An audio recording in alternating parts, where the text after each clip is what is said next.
Hello engineers, welcome to engineering unit. और आज के इस वीडियो में मैं आपके साथ डेटा स्ट्रक्चर नहीं डिस्ट्रीब्यूटेड सिस्टम 7th सेमेस्टर के लिए इम्पोर्टेंट टॉपिक्स शेयर करने वाला हूं, जिसमें मैं सारे important topics unit wise share करूंगा। एंड आज ही रात को 1-2 बजे के आसपास इसका वन शॉट भी रिलीज हो जाएगा।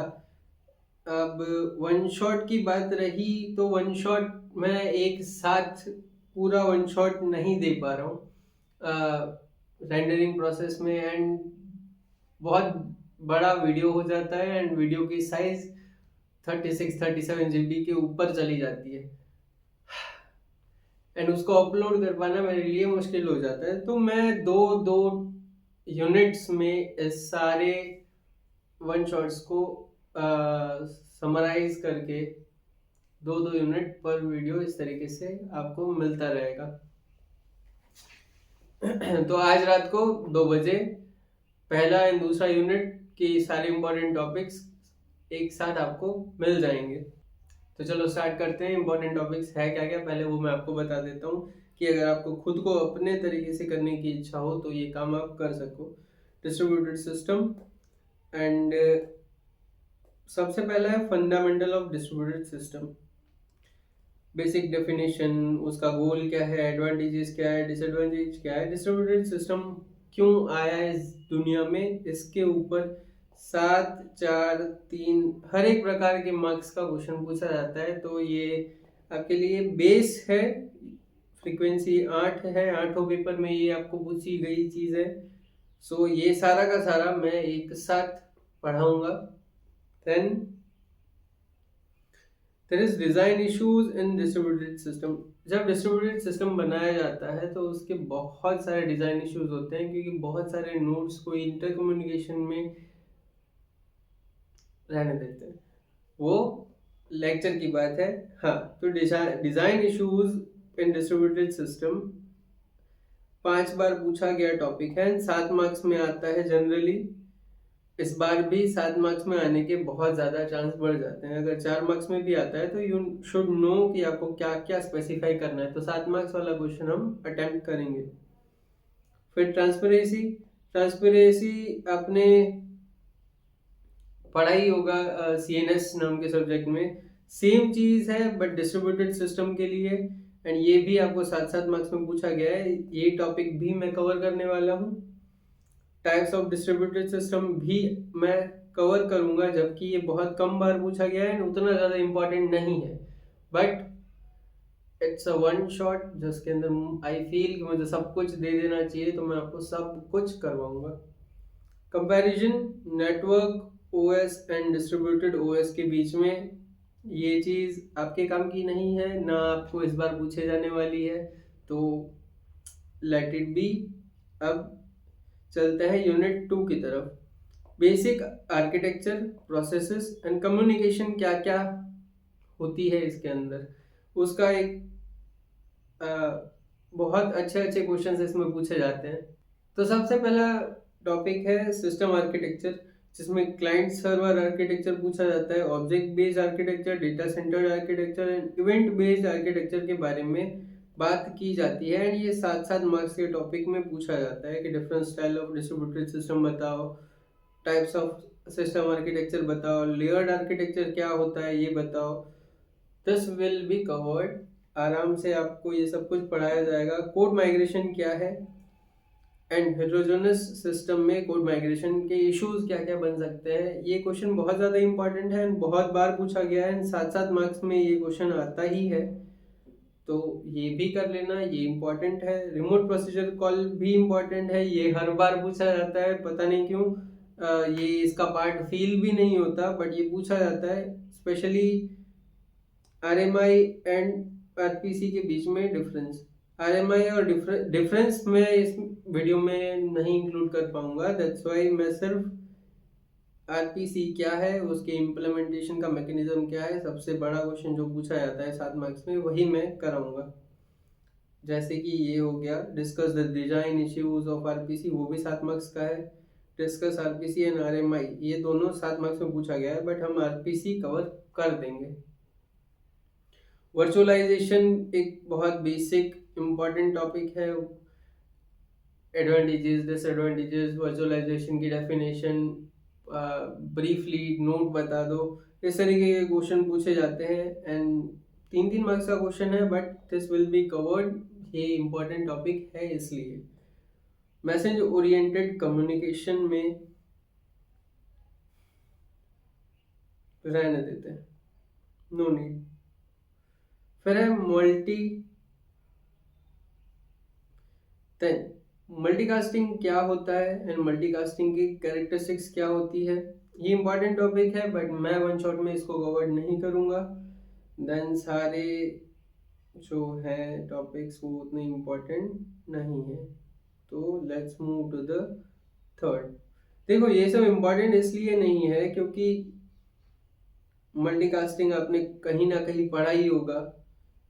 Object oriented communication, object message oriented communication भी आपने पढ़ा है, पहले ही पढ़ लिया है। थ्रेड्स पढ़ लिया है, वो इसमें आरएमआई और आरपीसी आपने सीएन में या सीएनएस में पढ़ लिया है। क्लाइंट सर्वर कम्युनिकेशन सीएन में पढ़ लिया है। सिस्टम ओरिएंटेड कम्युनिकेशन ओएस में पढ़ लिया है। इंटर प्रोसेस कम्युनिकेशन भी ओएस में आ जाता है। तो ये सारी चीज़ें इतनी इंपॉर्टेंट नहीं है इस सब्जेक्ट के लिए, that's why these are not covered. But पूछी जाती है रैंडमली, मतलब इफ दे वांट कि इस बार का पेपर हार्ड बने तो ऐसी चीज़ें पूछी जाएगी। बट बेसिक पेपर्स में ऐसी चीज़ें नहीं पूछी जाती है। समर के पेपर में ज़्यादा ये चीज़ें देखी गई है। नेमिंग, हम ढंग से नेमिंग को कवर करेंगे। नेमिंग में flat naming and structured naming क्या होता है, हायरार्किकल नेमिंग जो कि स्ट्रक्चर्ड नेमिंग ही है, वो ढंग से क्या होता है, किस तरीके से, उसके एग्जांपल है। 7-7 मार्क्स के क्वेश्चन भी इसमें है, 3-4 मार्क्स के भी है। ये सब कुछ हम ढंग से प्रिपेयर करेंगे। Name resolution, iterative structure and recursive. Name resolution में इटरेटिव एंड रिकर्सिव क्या होता है ये भी हम देखेंगे। 4-4 मार्क्स का क्वेश्चन है, इसलिए ये ज़्यादा इंपॉर्टेंट बन जाता है।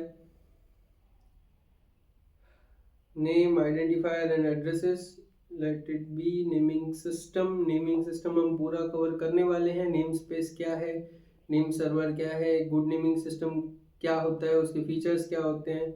एलडैप हम नहीं करेंगे।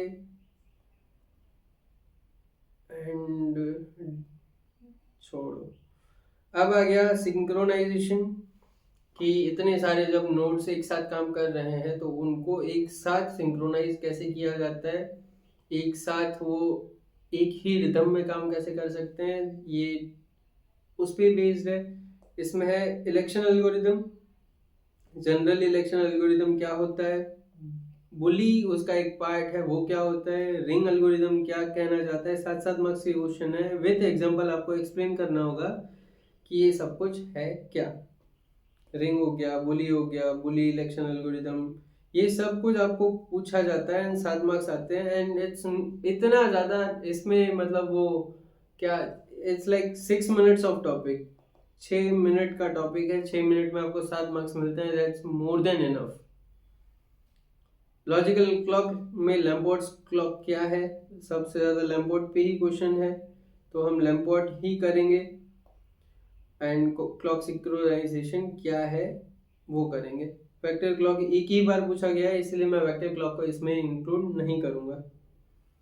म्यूचुअल एक्सक्लूजन क्या होता है, उसकी कैटेगरीज क्या है, कितने प्रकार के म्यूचुअल एक्सक्लूजन एल्गोरिदम्स हैं।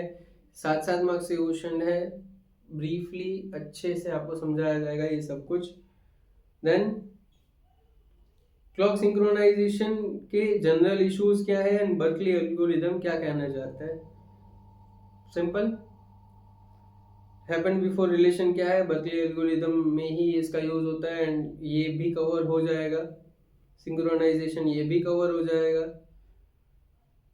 मतलब 4th यूनिट ऑलमोस्ट पूरा पूरा मैं आपको पढ़ा दूंगा, उसमें कुछ भी बाकी नहीं रहेगा। Then consistency, replication and fault tolerance. Consistency, replication and fault tolerance, ये सब क्या है। Entry consistency and weak consistency model क्या होता है, मोनोटोनिक क्या होता है, कैजुअल कंसिस्टेंसी क्या होता है। ये बहुत डिफरेंट प्रकार के क्वेश्चन पूछे जाते हैं इस पे, दैट्स वाई ये टॉपिक मैं आपको नहीं करवाऊंगा। क्योंकि हाँ दिख रहा है कि ये 7 बार रिपीट हो चुका है, 7 मार्क्स में भी आ चुका है, बट एंट्री कंसिस्टेंसी एक बार पूछा गया वीक कंसिस्टेंसी के साथ, फिर मोनोटोनिक रीड राइट के साथ। तो इट्स लाइक कि कंसिस्टेंसी पे ही आपको अलग अलग वेरिएबल्स के साथ आपको एक ही क्वेश्चन बार बार पूछा जा रहा है, तो ये आपको नहीं पढ़ाया जाएगा। रेप्लिकेशन पूरा का पूरा टॉपिक मैं आपको ढंग से पढ़ा दूंगा। इसमें मेन क्वेश्चन आता है डिफाइन रेप्लिकेशन एंड मोटिवेशन क्या है रेप्लिकेशन के, ये सब कुछ एडेड है। Fault tolerance, resilience and failure models, कि फेलियर को कैसे ये प्रोसेस करता है, फेलियर डिटेक्शन कैसे प्रोसेस होता है। फिर कहाँ गया, हाँ, list down various reasons for occurrence of failure, short note on process resilience. ये सब कुछ आपको मैं नहीं करवा पाऊंगा प्रोसेस वाला पार्ट नहीं है। फॉल्ट टॉलरेंस के जितने भी क्वेश्चंस है ये सारे कवर्ड हो जाएंगे। डिस्ट्रीब्यूटेड कमिट एंड रिकवरी, उसमें होता है 2PC। 2PC क्या है, two phase commit protocol, 7 marks का क्वेश्चन है एंड हर एक पेपर में देखा ही जाता है। डिस्ट्रीब्यूटेड कमिट इन डिटेल जब बोला गया है तो इसमें आपको 2PC भी एक्सप्लेन करना ही करना है, वो 7 मार्क्स का क्वेश्चन ऐसे ही नहीं पूछा जाता।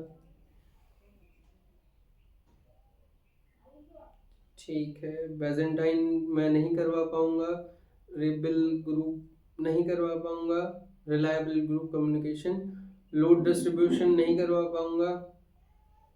अब आता है सिक्योरिटी। यूनिट 6 है सिक्योरिटी एंड इसमें ऑथेंटिकेशन एंड ऑथराइजेशन, इन दोनों पे वर्सेस पूछा जाता है कि इन दोनों में डिफरेंस क्या है, इन दोनों ऑथेंटिकेशन को प्रोवाइड करने की टू यूजर कॉमन अप्रोचेस क्या क्या बनती है, डिफरेंस मैंने आपको बता दिया। ये टॉपिक इंपॉर्टेंट हो जाता है क्योंकि 8 में से 6 पेपर में आया है, दैट मीन्स कि इट्स लाइक कि आएगा ही आएगा, 3 मार्क्स का क्वेश्चन आएगा ही आएगा। पर फिर भी मैं आपको 7 मार्क्स के क्वेश्चन जितना प्रिपरेशन करवा दूंगा कि कॉमन अप्रोचेस ऑथेंटिकेशन की क्या है and problem associated with these approaches, ठीक है, एंड डिफरेंस भी मैं करवा दूंगा। क्रिप्टोग्राफी, ये सब कुछ आप CNS में पढ़ चुके हो, इसीलिए हम इसका ब्रीफ ओवरव्यू करके इस पार्ट को स्किप कर देंगे। ब्रीफ ओवरव्यू मतलब मैं सारे टॉपिक्स पढ़ाऊंगा क्या है किस तरीके से है, बट इसको हम डक करके आगे बढ़ जाएंगे। RSA भी करवा दूंगा, MD5 भी करवा दूंगा, हेलमेन भी करवा दूंगा एंड जनरल क्रिप्टोग्राफी इसमें किस तरीके से यूज होती है वो सब कुछ आ जाएगा। डिजिटल सिग्नेचर भी मैं आपको करवा दूंगा। फायरवॉल नहीं करवा पाऊंगा, डीडॉस हो जाएगा। Security threats and service goals, ये क्वेश्चन अलग अलग होते हैं, इसका एक वो एक ही होता है, तो ये इसमें आ ही जाएगा, ये आपको आ ही जाएगा। कर्बेरोज अगर मैं करवा पाया तो करवा दूंगा क्योंकि कर्बेरोज CNS का पार्ट है, इसका पार्ट नहीं है, बट इसमें पूछा जाता है। ये एक ऐसा टॉपिक है जिसमें अलग अलग सब्जेक्ट जैसे CNS, CNOS, इन सब टॉपिक से कुछ ना कुछ कहीं पे भी दिख सकता है, तो हमसे जितना हो पाएगा वो सब कुछ करेंगे। फॉर एग्जांपल देखो, define privacy, authenticity and integrity, ये क्वेश्चन CNS का है एंड हर बार पूछा गया है, ये भी मतलब एक बार पूछा गया है। कर्बेरोज भी CNS का है, ये भी CNS का ही पार्ट है, ये भी CNS का पार्ट है। ये पूरा का पूरा जो यूनिट है, इसको अगर सिक्योरिटी काट के यहाँ पे हम CNS लिख दे तो कोई फर्क नहीं पड़ता, इट्स द सेम थिंग। अब आ जाते हैं हम यूनिट 7 पे। यूनिट 7 डिस्ट्रीब्यूटेड सिस्टम की कैटेगरीज के बारे में बात करता है कि DFS क्या है, डिस्ट्रीब्यूटेड फाइल सिस्टम क्या है, एंड हर बार DFS के बारे में क्वेश्चन आया है। हम DFS पढ़ लेंगे, हम सन नेटवर्क सिस्टम नहीं कर पाएंगे, DFS हो जाएगा। एंड मुझे पता है कि ये दोनों क्वेश्चन और में दिखते हैं, तो आपको इतनी प्रॉब्लम भी नहीं होगी। वेब बेस्ड सिस्टम में हम HTTP पूरा कर लेंगे। अपाचे मुझे करवाना है, बट लेट्स सी मैं करवा पाता हूँ कि नहीं। वेब बेस्ड सिस्टम हम पूरा कर लेंगे, परसिस्टेंट नॉन परसिस्टेंट ये सब हो जाएगा।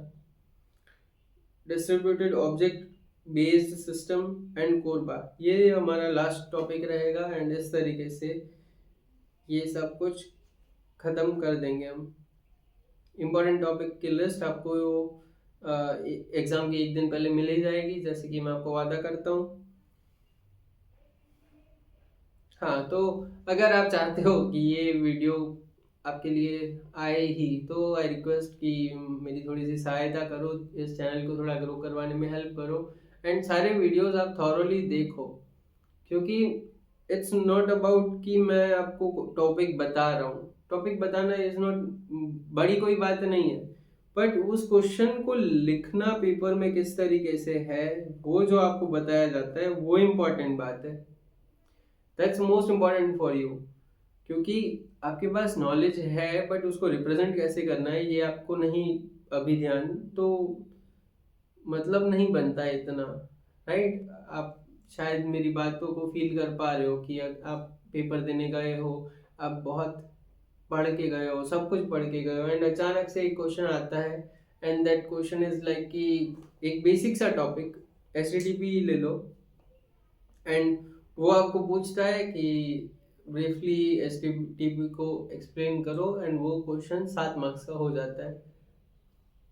ये बस एग्जांपल लेने की बात है, ऐसा होगा नहीं, बट यू कैन अंडरस्टैंड कि मैं किस तरफ जा रहा हूँ एंड क्या बताने की कोशिश कर रहा हूँ कि HTTP जैसे टॉपिक में अगर आप 4 पेज नहीं भर पा रहे तो उसका कोई मतलब नहीं बनता। अगर आपको इस तरीके का क्वेश्चन आ जाता है कि HTTP को डिटेल में एक्सप्लेन करो, तो HTTP की डेफिनेशन आएगी, फिर HTTP के दोनों टाइप आएंगे, दोनों टाइप के एग्जांपल भी आएंगे, राइट। फिर HTTP का एडवांटेज आएगा, डिसएडवांटेज आएगा। इस तरीके से 7 मार्क्स का क्वेश्चन पूरा होगा। बट अगर आप इतना नहीं लिख रहे हो तो आपको 7 मार्क्स नहीं मिलेंगे, एंड यू विल थिंक कि 7 मार्क्स मिले, 7 मार्क्स नहीं, बट राइट वो पॉसिबल नहीं हो पाता है कि कम आप लिखो फिर भी आपको उतने मार्क्स मिल जाए। यहाँ पे ज़्यादा मार्क्स, ज़्यादा लिखने पे मार्क्स नहीं मिलते। ठीक है, तो मिलते हैं लेक्चर में सब आना, and all the best for exam. मिलते हैं।